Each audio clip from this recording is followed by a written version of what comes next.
Dorong kasus pemalsuan dokumen dalam penerbitan sertifikat di Pagar Laut Tangerang dan apakah juga ada dugaan suap dalam kasus ini. Kami bahas bersama Julius Ibrani, Ketua Badan Pengurus Nasional Perhimpunan Bantuan Hukum dan Hak Asasi Manusia PBHI.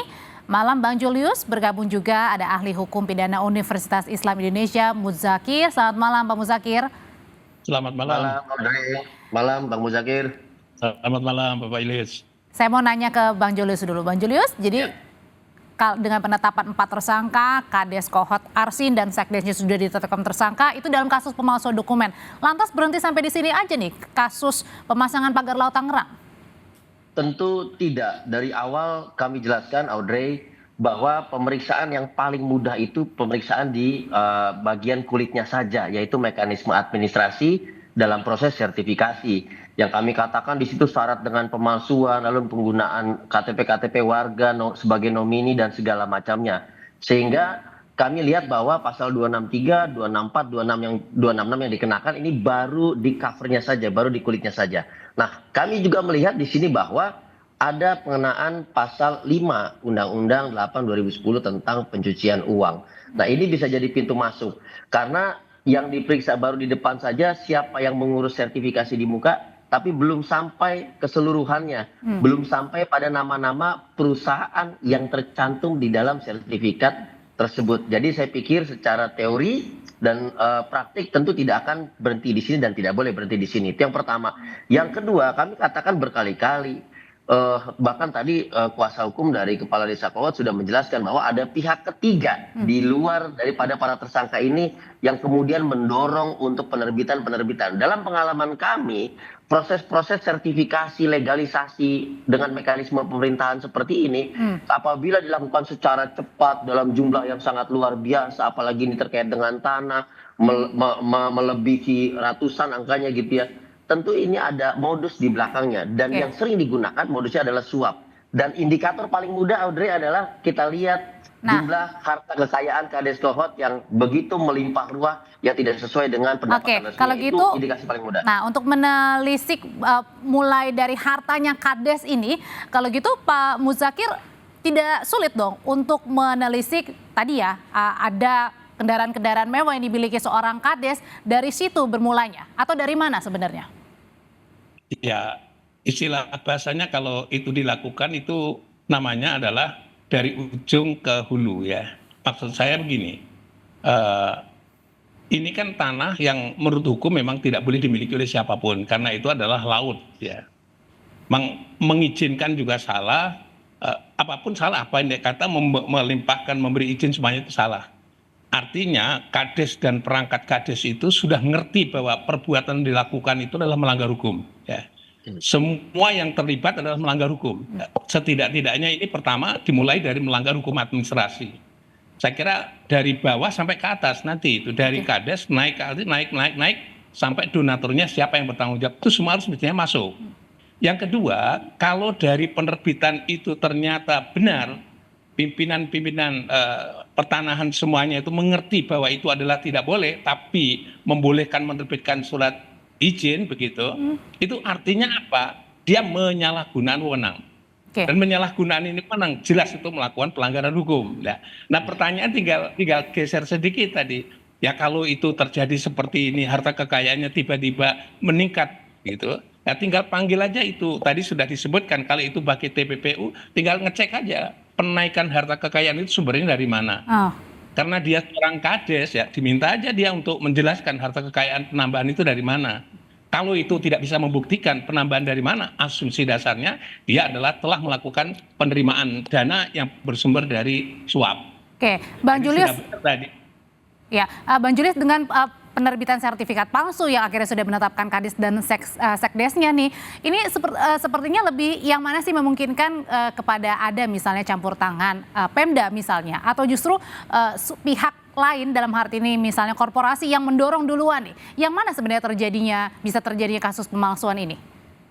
Kalau dikatakan yang mana dulu berarti kita bicara hulunya, maka ini bicara siapa yang memiliki permintaan. Nah, kalau bisa memiliki permintaan, maka siapa yang diberikan? Tinggal kita lihat aja di dalam sertifikat-sertifikat itu, siapa yang menerima sebagai pihak pemilik di dalam sertifikat itu. Nah, itulah pihak yang melakukan permintaan dan dengan jumlah uang yang besar, bahkan hasil investigasi kawan kami Gufroni dari Muhammadiyah itu mengatakan angkanya bisa sampai 20-an miliar lebih itu, dan itu tidak mungkin dilakukan di level yang paling bawah. Hanya Itu kades pasti aja gitu ya, nggak mungkin ya? Tidak mungkin, karena jumlahnya sangat besar, tidak mungkin ada di level itu, maka pasti melibatkan perusahaan besar yang namanya tercantum di dalam sertifikat. Yang kami tahu ada 2 di situ, PT IAM, dan kemudian ini juga terkoneksi dengan PT Agung Sedayu Group. Oleh karena itu nama Aguan disebut. Disitulah levelnya, karena angkanya sangat besar, cakupannya luas, jumlah sertifikatnya ratusan, dan keseluruhan mekanisme pemerintahan daerah itu dilampaui tanpa ada satu mekanisme yang resmi pun. Dan itu yang kita harapkan terus diusut oleh Barreskrim Mabes Polri. Dan pasal 5 itu jadi pintu masuk.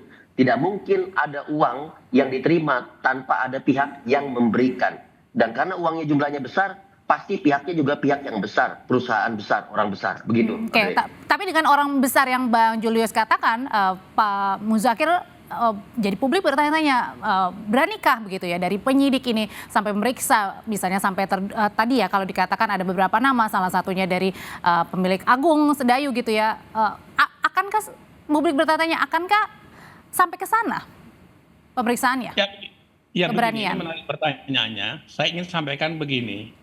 Saya jujur aja terakhir itu melihat jaksa mundur itu kaget juga saya lihatnya. Iya. Ini apa? Kayak mundur ini ada kalimatnya apa? Kok seolah-olah dia mau cuci tangan atau dengan kata lain tidak punya nyali untuk memeriksa itu. Seharusnya menurut saya adalah semua dikeroyok bersama. Jaksa periksa itu kasus-kasus yang berhubungan dengan TPPU-nya atau korupsinya. Demikian juga KPK juga harus dengan korupsi dan TPPU-nya. Kemudian kepolisian bisa gerak cepat untuk melakukan tindakan itu terkait hukum administrasi, pelanggaran administrasi plus tadi pemalsuan dokumen. Dan kalau ada nanti adalah jaksa untuk bidang pengacara negara, telusuri juga jika di situ ada namanya tindakan-tindakan pelanggaran hukum administrasi yang bisa menerbitkan surat itu. Sehingga aparat penegak hukum keroyok semuanya gitu. Jangan terus ngomong mundur di depan. Nah, meskipun kejaksaan juga sudah mundur dan menyerahkan ke polisi gitu, Pak. Oh jangan, jaksa bisa cari celah yang lain, yang polisi monggo saja polisi. Nah, kalau itu terkait dengan korupsi, jaksa masih punya kompetensi, kewenangan, dan juga TPPU karena korupsi, jaksa punya kompeten gitu. Tapi kalau dia mundur, itu membreakdown, apa istilah bahasanya, mendownkan situasi dan seolah-olah itu sudah angkat tangan gitu. Itu saya kecewa, jujur aja sampaikan kepada jaksa, saya kecewa dengan kenapa harus mundur. Seharusnya cari peluang kan itu korupsinya masuk. Kalau itu jelas suap itu jelas sekali indikasinya amat sangat kuat sekali. Kalau misalnya suap nanti itu TPPU, jaksa punya kewenangan asalkan dia berasal dari kejahatan tipikor, tindak pidana korupsi. Jangan mundur, malah justru bikin koordinasi, melakukan perlawanan terhadap kasus ini begitu. Oke, kalau dari Bang Julius sendiri, gimana nih caranya menyeret dalam bukan hanya tadi pemalsuan dokumennya, tetapi juga tadi ada dugaan suapnya, ada dugaan korporasi, ada dugaan korupsinya, karena tidak mungkin nih berdiri sendirian nih. Ya, Audrey, sederhana saja. Siapa nama-nama yang tercantum di dalam sertifikat itu kan belum diselesaikan semua. Itu satu. Yang kedua, kami ketika melakukan pelaporan gitu, kami menggambarkan bahwa dimensi kasus ini bukan kasus korupsi sederhana, bukan kasus receh. Kenapa kami sebut melibatkan orang-orang besar, perusahaan besar dan uang besar? Ini yang pernah terjadi di Jakarta tahun 2016 ketika itu kasus perda reklamasi juga. Sehingga clue-nya sudah sama, pernah ada presiden juga dan pernah juga diproses oleh KPK. Karena pasti ada tujuannya dengan pemagaran ya, tidak mungkin ujuk-ujuk.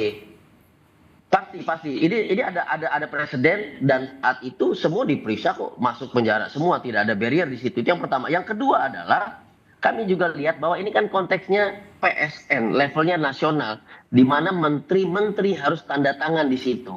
Nah, tadi Bang Muzakir begitu cermat memperhatikan jaksa yang mengundurkan diri. Padahal ada potensi tindak pidana perekonomian negara di situ. Ada ekonomi di atas laut yang dia pagar-pagarin itu. Jaksa bisa berada di level itu. Kepolisian berada di level administrasi. Sedangkan KPK bisa bekerja untuk level yang lebih tinggi lagi dimensinya. Misalnya apa? Bagaimana penertiban status PSN ini yang melibatkan lintas menteri, Menteri Perekonomian Negara, Menteri Koordinator, lalu ATR BPN, Menteri KKP, semuanya kompak tanpa proses lalu menyatakan status PSN. Ini kan perlu diusut, artinya dimensinya sangat luas, sangat banyak. Dan bukan hanya kerja dari polisi berarti ya, dari kejaksaan juga termasuk KPK. Baik. Masih bisa berbagi tugas, begitu Audrey. Oke, kalau gitu. Terima kasih untuk ulasannya Bang Julius Ibrani dari Ketua Badan Pengurus Nasional Perhimpunan Bantuan Hukum dan Hak Asasi Manusia PPHI dan juga dari Ahli Hukum Pidana Universitas Islam Indonesia Pak Muzakir telah berbagi pandangan mengenai penetapan 4 tersangka dalam kasus pemalsuan dokumen di Pagar Laut Tangerang. Selamat malam Bapak-bapak.